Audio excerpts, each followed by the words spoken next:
Welcome back to your channel Tripitak. तो अभी हम लोग शुरू करने जा रहे हैं असहयोग आंदोलन का। बाकी जो हम लोग लॉन्च कर दिए थे नागपुर रेजोल्यूशन, ये सब आ गया था।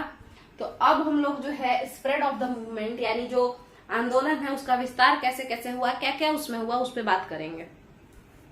तो सबसे पहले जैसा कि प्रोग्राम बनाया गया था मार्च 1920 में कि जो भी चीज है सब छोड़ देंगे। जैसे अगर कोई टाइटल मिला है छोड़ देंगे, अगर हम कहीं पे MP MLA हैं छोड़ देंगे, है ना, ये सब मिला था। अगर जो है अगर हम कहीं पे लॉयर हैं तो लॉयर का जो प्रैक्टिस है सरकार के लिए, हम लॉयर नहीं बनेंगे, ये कर देंगे, ठीक है। स्टूडेंट है, अगर हम ब्रिटिश स्कूल्स वगैरह जो बनाया हुआ है उसमें पढ़ते हैं कॉलेज में, छोड़ देंगे स्कूल कॉलेज, ठीक है। तो ये सारी चीजें थी, यही मेन एजेंडा था, ठीक है। मेन एजेंडा यही था। इसके तहत आप लोग देखेंगे कि यहाँ देखिए अपना बढ़िया एकदम फायदेमंद लीगल प्रैक्टिस, जिसको हम लोग कहते हैं ल्यूक्रेटिव लीगल प्रैक्टिस, वो लोग छोड़े थे। जैसे CR दास, चितरंजन दास इनको कहेंगे हम लोग, CR दास, इनको देश बंधु के नाम से जाना जाता है। BPSC क्वेश्चन पूछा था देश बंधु कौन है। उसके बाद सी राजगोपालाचारी को CR कहा जाता है, CR दास को CR नहीं कहा जाता है, उनको देश बंधु कहा जाता है। जबकि सी राजगोपालाचारी को CR कहा जाता है। वो भी लॉयर थे और वो लॉयर वाला जो प्रैक्टिस था वो छोड़ दिए। सरदार पटेल भी अपना बोले कि नहीं करेंगे, असहयोग कर रहे थे उस समय, हमेशा के लिए नहीं, मतलब असहयोग के समय में। आसफ अली छोड़ दिए, T प्रकाशम छोड़ दिए, है ना।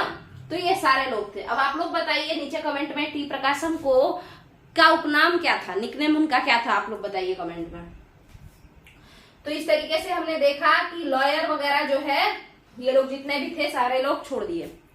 राजेंद्र प्रसाद ये लोग जो है MP बनने वाले थे, एक तरीके से समझ लीजिए नेतागिरी में आगे रहते थे वो लोग बोले कि हम लोग इलेक्शन वगैरह में खड़े ही नहीं होंगे, किसी तरीके का ये सब काम नहीं करेंगे, अंग्रेजों के द्वारा बनाए गए कानून, बनाए गए पोस्ट पे हम लोग नहीं बैठेंगे। तो ये हो गया। टाइटल की बात करें तो टाइटल में सबसे पहले तो गांधी जी को अंग्रेज जो टाइटल दिए थे बोर वॉर में मदद करने के बदले, किस वॉर में मदद करने के बदले, तो बोर वॉर एक हुआ था 1901 के सब के समय में, 1-2 में या 4-5 में। तो उस समय में बोर वॉर हुआ था, मतलब उसमें ब्रिटिशर्स का सपोर्ट किए थे गांधी जी। इंडियन लोगों को, साउथ अफ्रीकन में जो लोग थे काले लोग, उन सब लोगों को कहते कि नहीं हम लोगों को ब्रिटिशर्स का ही मदद करना चाहिए, क्लियर है। तो उसके बदले में ब्रिटिशर्स इनको कहे थे कि आप कैसर ए हिंद है, क्लियर है। तो गांधी जी ये वाला टाइटल बोले कि रखो अपने पास, नहीं चाहिए हमको ऐसा टाइटल, है ना। तो टाइटल वगैरह लोग छोड़े थे।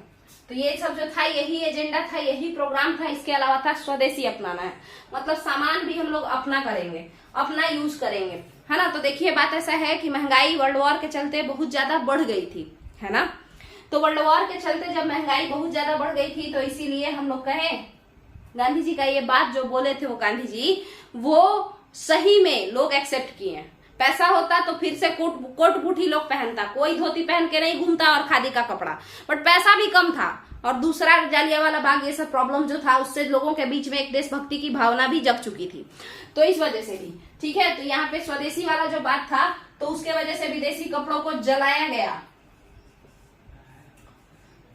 होलिका दहन मनाया गया कपड़ों से, विदेशी कपड़ों से, ठीक है। ह्यूज बोनफायर कहा गया इसको, ठीक है।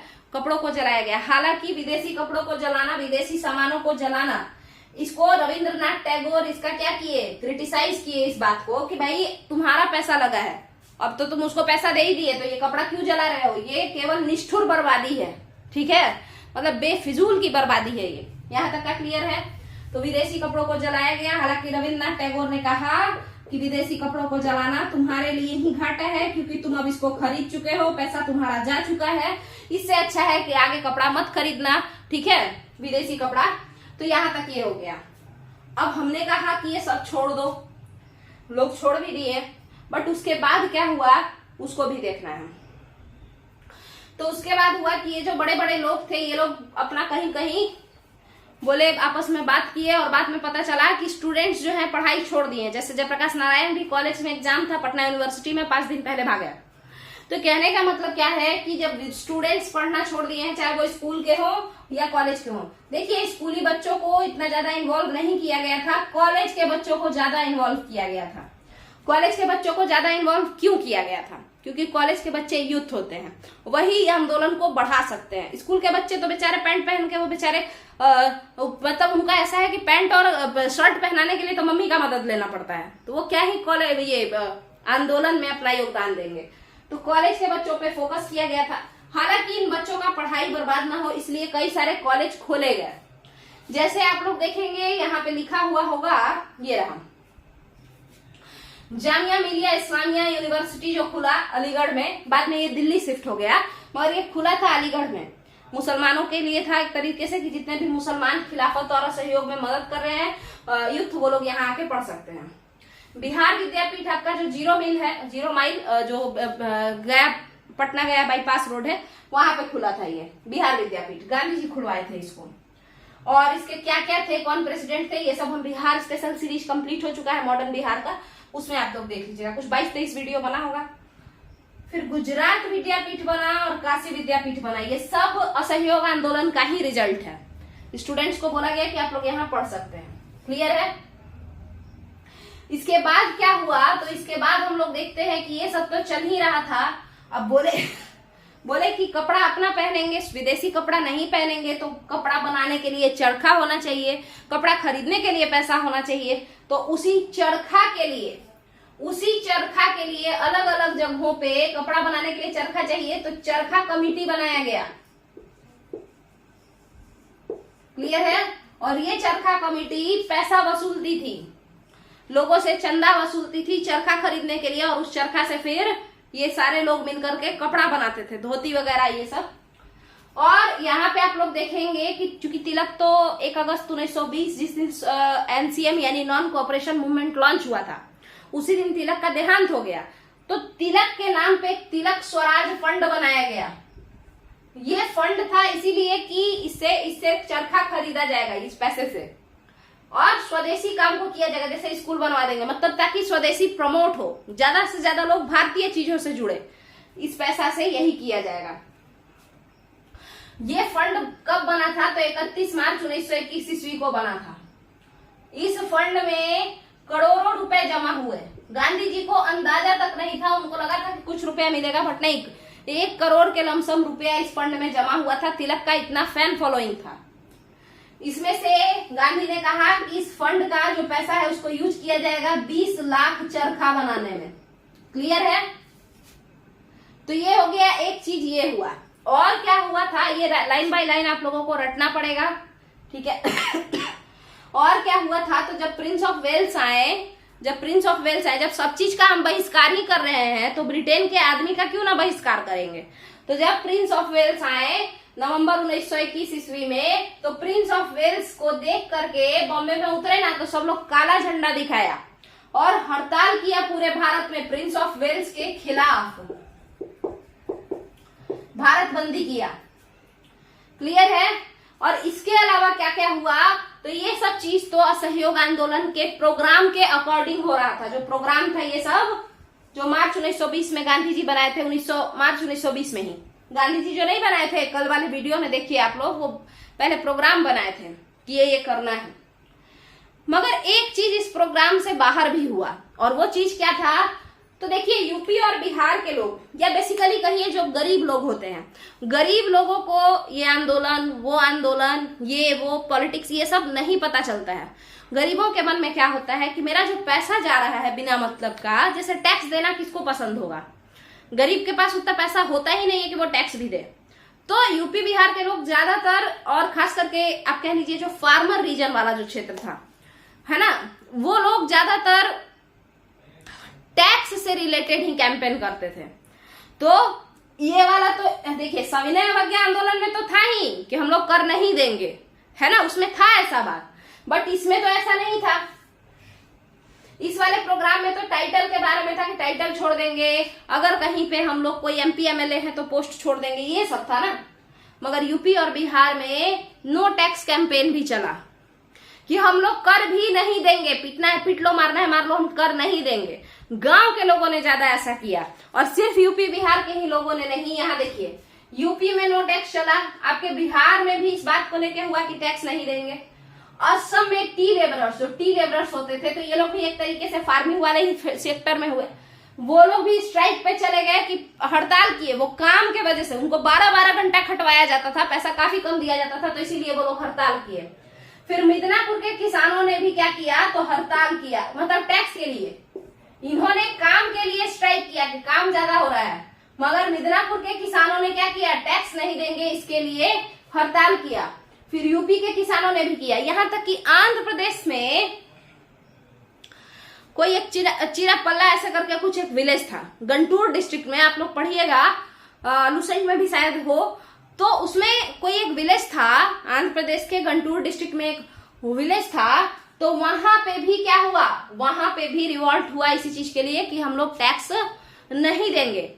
गोपाल कृष्णैया करके एक इंसान थे और वही बोले कि हम लोग टैक्स नहीं देंगे, लीड किए। तो देखिए यहाँ पे पैसा के लिए ही ये लोग रिवॉल्ट किया, जबकि असहयोग में पैसा से रिलेटेड कोई बात नहीं था कि टैक्स नहीं देना है, मगर कहा कि नहीं देंगे। इसके अलावा मोपला विद्रोह एक हुआ जो कि इस असहयोग के क्रम में थोड़ा सा अलग था। जहां असहयोग में सभी हिंदू और मुस्लिम एक साथ खड़े थे, वहीं मोपला विद्रोह हिंदू जमींदारों के खिलाफ केरल में मुसलमान जो पीजेंट्स थे, मुसलमान जो छोटे छोटे किसान थे, वो हिंदू किसानों, बड़े किसान, हिंदू जमींदारों के खिलाफ विद्रोह कर दिए थे। जहां पूरा भारत हिंदू मुस्लिम एक होकर करके अंग्रेजों के खिलाफ लड़ रहा था, उसी समय केरल में एक मोपला विद्रोह होता है। मोपला विद्रोह मोपला जनजाति जो कि एक मुस्लिम समुदाय है वो करती है। मोपला जनजाति के लोग बड़े बड़े हिंदू जमींदार के यहाँ छोटा काम करते थे। छोटा काम इन द सेंस, बड़ा सा जमीन है, उसके ऊपर हम लैंडलेस लेबर, मतलब भूमिहीन मजदूर की तरह काम करते थे, भूमिहीन किसान की तरह। ये वही मोपला लोग अपने हिंदू जमींदारों के खिलाफ खड़े हुए थे और विद्रोह को बढ़ाए थे। तो मोपला विद्रोह एक अलग था जो कि इसी समय का रिजल्ट है, असहयोग के ही समय का, तो बताना जरूरी था। इसके अलावा ये सब तो सब चल रहा था, चारों तरफ अपना फैल रहा है, कहीं पे कुछ हो रहा है, कहीं पे कुछ हो रहा है, और इससे हुआ ये चीज कि पूरा जो आपका भारत है कहीं ना कहीं असहयोग से जुड़ गया था, अलग अलग फॉर्म में, कोई टैक्स की वजह से तो कोई किसी चीज की वजह से, बट हर कोई अंग्रेजों को टॉर्चर कर रहा था, हर क्षेत्र। ठीक है, गांधी जी को भी बड़ा मजा आ रहा था। देखिए, जुड़ने का कारण गांधी जी तो थे ही, गांधी जी बड़ा फेमस थे, उनके कहने पे लोग जान तक दे देते, मगर उसके साथ साथ गरीबी, भूखमरी, इन्फ्लेशन, महंगाई जो आया, ये वर्ल्ड वॉर की वजह से, ये सब जो चीजें आ गई वर्ल्ड वॉर फर्स्ट के वजह से, उसके कारण भी लोग इन्वॉल्व हुए इस क्षेत्र में। उसके कारण भी लोग कहाँ है, मतलब इस मूवमेंट में, इस आंदोलन में सभी लोग इन्वॉल्व हुए, यहाँ तक कि महिलाएं भी इस मूवमेंट में आई, है ना। आप लोगों को बता दें कि पहले इंसान गांधी जी ही थे जिनको मुस्लिम महिलाओं के सामने मुस्लिम लोग, महिलाओं का भी ये होता था कॉन्फ्रेंस, मतलब उसमें सारी मुस्लिम महिलाएं होती थी और आंख पे पट्टी बांध करके लीडर को जाना होता था और वहां पे उनको समझाना होता था कि कैसे देश को आजाद कराना है, कैसे देश में अत्याचार हो रहा है। मगर गांधी जी इकलौते ऐसे लीडर थे, इकलौते ऐसे नेता थे जिनके आंख पे पट्टी तक नहीं बांधा गया। इतना भरोसा करता था हिंदू और मुस्लिम दोनों गांधी जी पे, ठीक है, और वो बिना आंख पे पट्टी बांधे मुस्लिम महिलाओं के संगठन को क्या किए थे, संबोधित किए थे। ठीक है, तो महिलाएं भी इन्वॉल्व थी आपके असहयोग आंदोलन में। अब क्या है, इसी तरीके से बिहार में आप देखेंगे कि बड़े बड़े लीडर की वाइफ लोग घूम घूम करके और क्या करवाई थी, पैसा दिलवाई थी। बिहार में महिलाओं ने अपना गहना तक दान में दिया था जब असहयोग आंदोलन के चरखा समिति वालों ने मांगा था। तो ठीक है, तो ये सारी चीजें तो हो गई। अब ये सब चल ही रहा था, सब अच्छा चल रहा था और गांधी जी सोच रहे थे कि अगर असहयोग आंदोलन से भी बात नहीं बना तो अब सविनय अवज्ञा तुरंत लॉन्च करेंगे। मगर तभी क्या होता है, तुरंत लॉन्च करना था, ना कि 1930 में, 10 साल बाद नहीं, तुरंत लॉन्च करना था। मगर तभी क्या होता है, 1922 5 फरवरी, यानी 5 फरवरी 1922, 5 फरवरी 1922 को चौरी चौरा, जो कि यूपी में गोरखपुर में एक जगह है, वहां पे कुछ आंदोलन कर्मी, यानी असहयोग आंदोलन के लोग, वो लोग आंदोलन कर रहे थे, मगर तभी पुलिस लोग उनको पीटने लगा। अब इन लोगों को लगा कि भाई तुम पीटोगे तो हम क्या हाथ में चूड़ी पहन के बैठे हुए, ये लोग भी पीटने लगे। वो लोग फायरिंग किया, पहले वो लोग बंदूक से फायरिंग किया, ये लोग डर गए और उसके वजह से पिटापिटी चालू हो गया। लगभग 22 पुलिस थे यहाँ पे, इन सब को ये लोग क्या किया, पहले तो पिटाने के डर से पुलिसमैन जो है वो चौरी चौरा जो थाना था, जो पुलिस स्टेशन था, उसके अंदर घुस गए। उसके बाद जो भीड़ थी, वो गुस्साई भीड़, वो चौरी चौरा में आग लगा दी, उस स्टेशन में, मतलब थाना में, पुलिस स्टेशन में आग लगा दी। पुलिस स्टेशन में आग लगा तो जो पुलिस था, कुछ पुलिस लोग भागने का कोशिश किया, तो सब पुलिस लोग जो भाग रहा था ना, उसको भी टांग के वापस से फेंक दिया सब, और ऐसे करके लगभग 22 पुलिसमैन मर गए।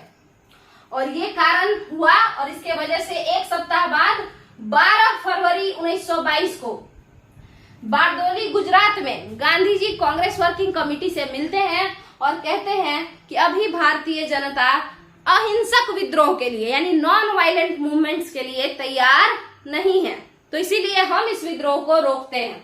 और 12 फरवरी 1922 को एनसीएम को खत्म कर दिया गया, विड्रॉ कर लिया गया, ये मूवमेंट खत्म हो गया। एनसीएम मतलब नॉन कोऑपरेशन मूवमेंट। और उसके बाद क्या हुआ, तो उसके बाद 12 फरवरी 1922 को जब एनसीएम खत्म हुआ तो कई लीडर्स नाराज हो गए, जिसमें आपके जवाहरलाल नेहरू थे। जवाहरलाल नेहरू ने कहा कि कन्याकुमारी में, मतलब कश्मीर में अगर मार होगा तो कन्याकुमारी का लोग थोड़े जो है जेल के अंदर जाएगा। एक तरीके से ऐसा समझ लीजिए कि कश्मीर में कुछ गलत होगा तो कन्याकुमारी के लोगों को थोड़े टॉर्चर किया जाएगा, ऐसा, यानी पूरे भारत में क्यों बंद कर रहे हो। उसके बाद जो सुभाष चंद्र बोस थे वो बोले कि गांधी जी के साथ जितने लोग जुड़े थे वो सब आज उनसे, उनके इस डिसीजन से कहीं ना कहीं थोड़े नाराज हैं।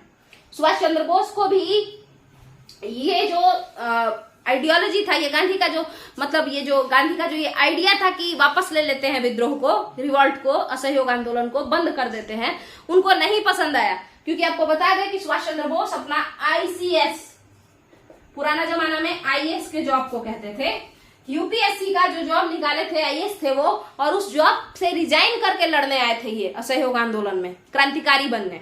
तो इसीलिए उनको ये बात बिल्कुल पसंद नहीं आया था कि ये होना चाहिए था, ये विद्रोह बंद नहीं होना चाहिए था।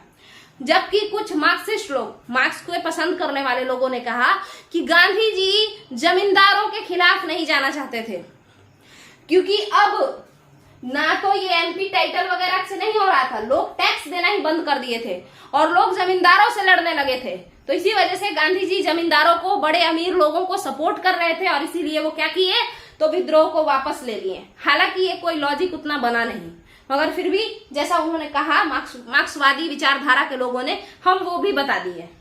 ठीक है, तो यहाँ पे ये सारा चीज हो गया। कितना भी क्रिटिसिज्म हुआ, फिर भी गांधी जी 12 फरवरी 1922 का जो ये था स्टेटमेंट कि हम वापस लेते हैं, वो उसको ज्यों का त्यों छोड़ दिए और असहयोग आंदोलन आपका ठप पड़ गया, बंद हो गया। और इसके बाद 5 फरवरी 1922 का कांड जो हुआ था चौरा चौरी, उसके 1 महीना 5 दिन बाद, यानी 5 मार्च और प्लस 5 दिन, यानी 10 मार्च 1922 को गांधी जी कहाँ चले गए, जेल चले गए। और कितने दिनों तक गांधी जी जेल में रहते हैं, तो लगभग 6 साल तक। मगर ये 6 साल जेल में रहने के लिए कहा जाता है, यानी उनको सजा होती है 6 साल की, बट वो रहते हैं 1924 तक ही, उसके बाद वो निकल जाते हैं। तो यहाँ पे आपका गांधी जी कहाँ गए, बाकी लोग क्या कर रहे थे, और क्या क्या हुआ, है ना, लोगों ने क्या क्रिटिसाइज किया, क्या पसंद आया लोगों को, ये सारा बात हम समझा दिए हैं। और यहीं पे आपका नॉन कोऑपरेशन मूवमेंट खत्म होता है। तो आपका एक और टॉपिक मॉडर्न इंडिया का कंप्लीट हो गया है। अगर आपको चैनल का वीडियोस वगैरह पसंद आ रहा है तो आप लोग वीडियो को पक्का शेयर कीजिए, नीचे कमेंट कीजिए, और उसके बाद क्या कीजिएगा, वीडियो को लाइक कीजिए, चैनल को शेयर करते रहिए, चैनल को सब्सक्राइब कीजिए। चलिए, थैंक यू।